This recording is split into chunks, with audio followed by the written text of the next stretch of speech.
Stephen Howson, joined by Casey from Stretford Paddock. Fuck's sake. Yeah, there's not much really to be said, can you? Really thought 3 points end of United. End of. See you in a bit. No, it's yeah.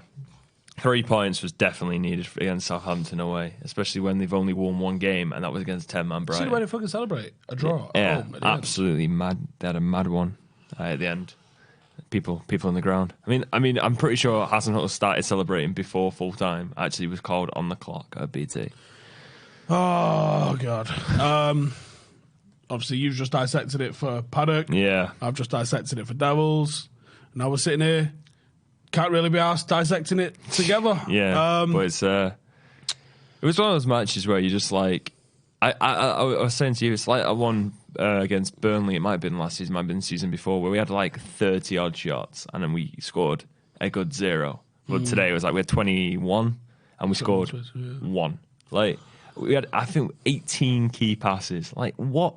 How can we not score more goals from 18 key passes? And people have like the nerve to say it's someone like Pogba's fault. When they're saying, oh, there's 18 key passes, there's been 21 shots, and he's not taken up. I don't think he took any of them. Like, and they're saying, oh, it's Pogba's fault. Like, I saw a lot of people saying it, and then there were some people I mentioned. I thought Pogba was all right. There was times where he lost the ball. A few times where he lost the ball. His passing was lower than I think but definitely than it normally is. It might be some of the worst passing accuracy that we've seen from him, but a lot of that was trying to thread it through the eye of a needle in the final third, and you kind of have to let that one go to a certain extent. Yeah, James's was quite low, and people have been hammering me on Twitter and on the Devil stream because I said I thought James was quite poor, wasteful. You know, he's got another goal and he's now got 3 in 4, which is phenomenal. You got to be able to compartmentalise. If I say someone's wasteful, I mean, he's fucking wasteful. Not that he's a shit player who's never supposed to... Like, people extrapolate their own meaning to something. Yeah. When I go, nah, he's pretty wasteful on the ball, but he's been very effective in front of goal. You can't take that away from him, and I wouldn't take that away from him. But he has been wasteful. 2 out of 6 crosses, I think, 70% pass accuracy or something along those lines. He is wasteful. His end product has been, generally, quite poor for the chances he's had and the amount of position that he's been. I mean, if you look at, obviously United seem to be wanting to play down the wings, so you obviously need someone who can put a cross in and get it to a player 75%. But we're not, I don't think, or maybe it's the personnel that we've been putting in there, I don't think that when we're getting it in the wide areas that we are looking to cross, I think we're trying to pass it back into the box. Yeah. Because there was a lot of that today. I mean, I thought Daniel James's crossing was maybe a bit better than what you thought. I thought maybe there was definitely ones where I was like, it was good shape. Why did he put that in there, and who was he aiming for? But there was ones where he put it in like that perfect sweet spot, just in front, too far for the keeper to come out for it, but just behind the defence. No, and then there was some good shape, there was some good positioning, and that's where the crossing stat is flawed a little bit because. Ashley Young was 0 out of 4. I think one of them actually was in a decent position. Just the one. There's no there almost needs to be an expected goals on crosses. Yeah. Because some crosses you go, oh, that was close. Someone just maybe a defender just cut the player out, and there's some that go into fucking Rose Ed. Yeah. And they're both counted as crosses. Yeah, they're both counted as incomplete crosses. Whereas there was those ones where it's like if someone gets on the end of it, that's like pretty much a goal. But if no one gets on the end of it, which was what was happening, because I think Rashford wasn't on form today. We've said this before. No, I don't say that because I only defend him apparently. Yeah. Even though I spent like 45 seconds saying I thought his movement was poor. I thought his touch was poor. I thought his finishing was poor. I thought after we did the preview that he went down quite rough about like maybe 5-10 minutes. Yeah, right. They get started the game. And he stayed down. And we've seen him do it before where he's just stayed on, but he hasn't moved as well. So I wasn't sure whether we might see in the next couple of days if he comes out. It's like he had a thigh injury the entire time. Pogba's definitely injured. That's a fucking panic. At the end of the game, Pogba did his hamstring. hamstring, but the problem was that he kept trying to run into the box. I was like, just mate, just stop and go down. I know you want to win. Everyone's probably saying, oh, Pogba didn't have the effort, but he tried. I mean, the man pretty much looked like he pulled his hamstring and was still hopping into the box to try and get for a cross. I thought it was decent. Yeah. I thought it was a decent one today, to be honest. I didn't think he was anything. And I put a tweet out before about Ashley Young. I'm taking a piss. No, I'm trying to have a bit of fucking humour in a real bad situation. I don't like Ashley Young as a footballer at all. And I fucking dislike the way he's Manchester United captain. Because I think that highlights a lot of issues at the club. One, that he's been there that long. Yeah. Two, that he's able to pick up the captain's armband and it's not just the most outrageous thing in the world. It's by age. Should be. Just by age. And three, they're just the absolute lack of leaders that no one else can take on that mantle. It's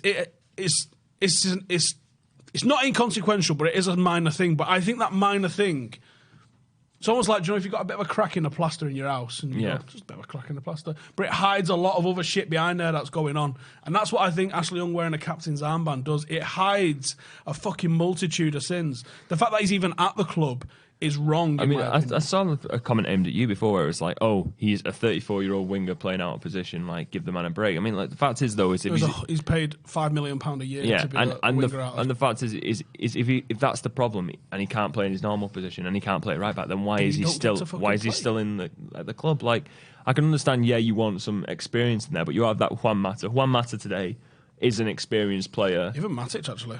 And Matic, when they came on, they showed more in their time on the... Well, Matic showed... I mean, people probably gave him a lot of stick. Right, what does experience mean? Or what's it meant to mean? Or what's it meant to represent? It's probably meant to, like, you have a head on your shoulders. You're meant to have, like, your coach in the Premier League. Like, you're not going to... Decision-making, leadership. Yeah, exactly. Do you get that from Ashley Young? No, I mean, like... So his experience is a fucking nonsense. Exactly. So the thing is I would rather Ashley Young not play. I would rather, like, we were saying, like, Brandon Williams... You say Brandon Williams. I've not watched that much. There's no way Brandon Williams is worse. No way. I mean, I would have preferred to see Rojo. Yeah. As a defensive left back. I mean, he doesn't get up the pitch, but he does, and he'll have a shot. Yeah, exactly. But there's no way that Ward-Prowse is going anywhere near him because Ward-Prowse knows he'll get snapped in half. Yep, that's assault. Like, exactly. So, like, there's other options that I'd say that before we. I don't know what's happened with Demi Mitchell either because he was tearing it up at times in Scotland. I think he's injured, but I don't know for sure. Yeah, I mean, that's the thing. Like, you got to look to the youth because the thing is that you've got players like Pogba. I mean, Pogba's got a good head on his shoulders, it seems. Maguire has got a good head on his shoulders. It's like, how many leaders do you need? You need to throw them all. And, like, they're younger, they're more functional to the team, and they'll probably be better to play in the team. Why do you need Ashley Young to be your captain and be there at left back when he obviously... What is he offering? Can someone actually tell me what he offers? I mean, and people will say, well, what does Lingard offer? Lingard does offer a lot. Yeah. Now, we spoke about this, I think, on air. It might not have even been on air. But, like, Lingard gets selected in the bigger games generally. So that's going to decrease the number of goals and assists you get. Yes, he should have scored goals and assists. I'm not going to sit here and go, oh, no, he shouldn't have scored. No, of course he should have. Yeah. And, of course, you want more attacking output from someone like Jesse Lingard in that position. That's his weakness. I don't know how many fucking times I have to say this. That is the drawback in Jesse Lingard. Much like when you played Ji-sung Park instead of Rooney, Ronaldo or Tevez, you got a decreased goal output. Yeah. Like, they're not as good in terms of goals and assists. That's not their game. I think Lingard's success was also his weakness because the problem was he 25 or maybe 1-2 seasons ago, he hit that run of form. He was scoring, he was bailing us out every game, and then everyone was like, oh, Lingard's arrived. There was that quote that came up from Ferguson, it's like, Lingard will at his prime, he'll be his best player at 25. Yeah. That all came out, and everyone was like... Didn't realise it meant literally just while he was 25. Yeah. Like, everyone was like, oh, this is now our player. Now when he doesn't do that, everyone's like, it's terrible. No, for me, he's a squad player, and he's one that I would always have in a squad. Yeah. But he doesn't start for me. And I don't know how many times I look, put it on me. Put the fucking camera just on me, right? Okay. Cameron. He can't, apparently. Fucking can't get a staff. Right. Jesse Lingard is a squad player. He's not supposed to start. He wouldn't start for me. There you go. I don't know how many times I need to say that. You can go, try and fucking pull something out of it and hear what you want to hear on that. He doesn't start for me. He's not a first choice player. And people will still say, I don't criticise him or Marcus. Well, I feel like people want you to go like to the nth degree, like. But you'll never. All right, you may see me do that with Ashley Young sometimes, but that's fucking 6-7 years of just absolutely pulling my hair out, going, "What?" Joy it is with Ashley Young is that people would always. I would be fairly down the middle and go, "I just don't think he's good enough," right? And that'd be it. And then people go, "I thought he was excellent," and you go, He fucking clearly wasn't excellent, and then you end up going this far over to prove someone wrong, and then it was the same with Fellaini. Keep fucking going repeatedly down it. I'm Marouane Fellaini. I would die on the hill that I absolutely loved Marouane Fellaini. I thought it was great. I thought he was. All right, can I get a taxi for Casey, please? Thanks. No, I mean, like I just thought he was always a player who you came on and you thought he'd try, do what he'd asked, and he'd never complain. He'd be like, "Yep, you've told me to come on and try and lump the ball to me, and I'll pass it to someone. I'll come on and do that," and never complain. Yeah, I think the issue was when he wanted to start. Yeah, exactly. He was a plan B option, and when he worked, and a lot of the time when he came on as plan B, he was effective. So like the thing was like everyone was like, he's not the sort of player you need at United. The fact is, if you look at like he isn't, and the issue isn't having players like that at United. The issue is that starting players like that, and that might be people's issue with Lingard. If they're going to start some games, right? That's the nature of having a squad and being able to rest and rotate. The issue is when they're the first choice. Yeah. And there was too often Fellaini was Mourinho's first choice, and he's playing him as a holding midfielder, and you're like, no, you have to have more technical ability on the ball than Fellaini's got. Got the best chest in world football. If he could chest every ball that came to him, fantastic. Yeah. But sometimes someone's going to pass it you on the floor, and now you're fucked because you're trying to control it with them skip feet. Yeah. I mean, me, Kieran Ronaldo discussed this on the Paddock podcast yesterday, plugging that for the channel, go on. But we were saying, like, the thing is that if Rashford and Hang on, I'm not wearing a big enough fucking plug here. We're doubling down. We're doubling down on the plug. So on the Paddock podcast, we make sure we got that. What days is that out? That's out on. We had it out on Thursday, and we'll probably have one out on Tuesday. Tuesdays and Thursdays. Tuesdays and Thursdays. Tune into Paddock. But also available on iTunes, on Spotify. I believe. Also available on iTunes and Spotify. Well, I didn't know that. Thank you for informing me. And it's also available on YouTube. That's the other one. But yeah, go. And every major podcasting platform, such as Castbox and the weird ones for all you Android gimps. That's everything. So, we were saying Deezer. It's on Deezer. I had to sign up for Deezer to get it on there. I don't even know what Deezer is. And Stitcher. I think that's it. We missed any? No. Okay. So we were saying that if Rashford gets injured and Martial gets injured, then it goes to Greenwood as a starting. And they were trying to say that's a problem with squad depth. I was saying that's not a problem with squad depth. The fact is that once those players go, the players behind them who normally would start anyway just don't get the goals. I mean, Daniel James. I think it is a problem with squad depth because I think it's the fact it wasn't needed that we needed to buy players for depth. We needed to buy players who were just better than ones we have. Maybe. And do you know what? I thought last year we didn't improve the first team. This year we improved the first team. I still think we're probably 2 first team players away from having a good 11. And I mean, when you start, beyond the first 11, apart from midfield, Liverpool's quite ordinary, but they manage. City, like Jose said it, didn't they? Which is going to highlight it all. But like City, have got such a phenomenal second 11 that they would be competitive in the Premier League. The fact is they're just happy. They're just happy. The thing is, if you go to City, it's like Golden State Warriors in the NBA. I'm changing sports now. This is not a fucking clue, mate. No, but that basically players would go there, take lower wages, take contracts because they knew the Golden State Warriors would either be in the finals or would win. The thing is the players that go to City know they'll probably sit on. Yeah, but don't in basketball every fucker plays. You all come on and off constantly. But yeah, there's a bit more rotation. But there's be players there who would basically be like, there's like a player there who could easily start for all the teams, but he's happy to be on the bench because he knows that he'll win something at Golden State. The fact is, the players will go to the City. They'll know that they'll get a couple of minutes here and there. They'll probably get rotated on, but they won't play a lot. But they know that they've got a very good shot at the title. Probably would win the title. They'll probably win a cup for sure, and they'll probably get very far in the Champions League. They should, and that just makes them that's a good career for them in terms of that, and they get good money. So, and this is what we're trying to compete with, and we're miles away. Let's be honest with ourselves, we are miles away. Scott McTominay, not to single him out, because I think he's took levels of progress in the last 6 months, but you can't compare him to Fernandinho. No, you can't. You can't even compare him to Rodri. Now, they've got a player, is it Tommy Doyle? I think it's Tommy Doyle. It might be Bobby Doyle. It's Tommy Doyle or something like that. Little blonde-haired kid that they've got. Saw him playing for England, I think it was 16s or 18s. Basically alongside Jimmy Garner and Ethan Laird and Mason, which is why we was there watching him. And this little fucker came on, and it looked like you'd put a prime Michael Carrick at under 16s. I was like, fuck me, he's good. What's he called? And someone said, he's the grandson of a City legend. I was like, City legend? Anyway, so they got this little fucker. He's about the same age, obviously, as Jimmy Garner, Ethan Laird, and stuff like that. Yeah. If he was at United, people will be talking about him playing for us right now. He's at City. Most City fans probably don't even know the fucker's name. Probably get sold. I mean, have you ever heard of him? No. So I mean, you couldn't even get the name right, so I don't know. Yeah, I mean, it's definitely Doyle. I just can't remember if it's Tommy or Bobby because yeah. they've got Bobbies and Tommies all over the fucking show. But he's absolutely mega. Now, if he was at United, he's easily in the same bracket, if not above Jimmy Garner. And there would be demands for him to play. Where's the route for him to play? Much like Jadon Sancho, who we've gone and seen absolutely tear it up in Europe. And I was saying, I can't believe he's not getting games at City because of what I've seen. Same with Brahim Diaz. Absolutely incredible. Both of them would be starting in every other Premier League team. And I don't think Guardiola gets enough shit for not playing, obviously, top draw players like that. I mean, the only place... I mean, everyone was talking about how you drip... I can't remember who it was now. He's always on Sky. He winds me up. Probably won't remember. Danny Murphy. Not Danny Murphy. He's awful. Anyway, he used to play for City, bald guy. Anyway, he's on Sky Sports a lot. But he was like, the way to do it is you build a squad and then you drip in youth and everything. I was like City do. I was like, City have played one player. And he referred to Phil Foden as one of the best players he's ever seen.